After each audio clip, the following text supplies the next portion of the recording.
জয় মহাকাল। নমস্কার বন্ধুরা, আজকে আমি আলোচনা করব কিছু রাশি সম্পর্কে সংক্ষিপ্তভাবে। তাহলে শুরু করা যাক বন্ধুরা।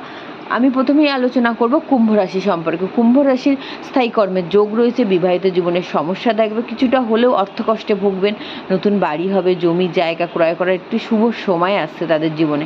আর তাদের জীবনে কিছু সমস্যা কাটাতে তারা নারায়ণের পূজা করুন। এবার আমি আলোচনা করব মীন রাশি সম্পর্কে। মীন রাশির জাতক জাতিকাদের পৈতৃক সম্পত্তি লাভ হবে। কিছুদিন শারীরিক সমস্যায় ভুগতে পারেন। বিবাহিত জীবন অশুভ হবে। সন্তানকে নিলে তাদের সমস্যা দূর হয়ে যাবে। নতুন কোনো কর্মের সুযোগ রয়েছে, তাই জীবনের সব সমস্যা কাটবেন। ভগবান শিবের রুদ্রাভিষেক করুন। এবার আমি আলোচনা করব মকর রাশি সম্পর্কে। মকর রাশির জাতক জাতিকা যারা প্রেমের সম্পর্কে জড়িত, তাদের প্রেম বিবাহে পরিণত হবে। পিতার সাথে মনোমালিন্য হতে পারে। কিছুদিনের জন্য পৈতৃক সম্পত্তি থেকে বঞ্চিত হতে পারেন। যারা নতুন ব্যবসা করতে চাইছেন তাদের জন্য অত্যন্ত শুভ সময়। আর কর্মের পরিবর্তন হবে। তাই সমস্যা কাটাতে জীবনে মা কালীর পুজো করুন।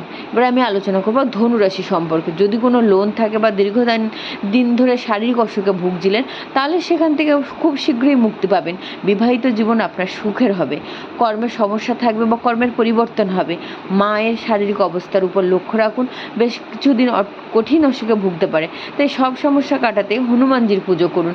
এবার আমি আলোচনা করব তুলা রাশি সম্পর্কে। তুলা রাশির জাতক জাতিকারা প্রচণ্ড শারীরিক অসুখে ভুগবেন, তবে চিকিৎসার মাধ্যমে সুস্থ হবেন। লটারি থেকে অর্থ লাভ হবে। সন্তানকে নিয়ে চিন্তিত থাকবেন। বিবাহিত জীবন সুখের হবে। তাই জীবনে অশুভ প্রভাব কাটাতে ভগবান শিবের পূজা করুন।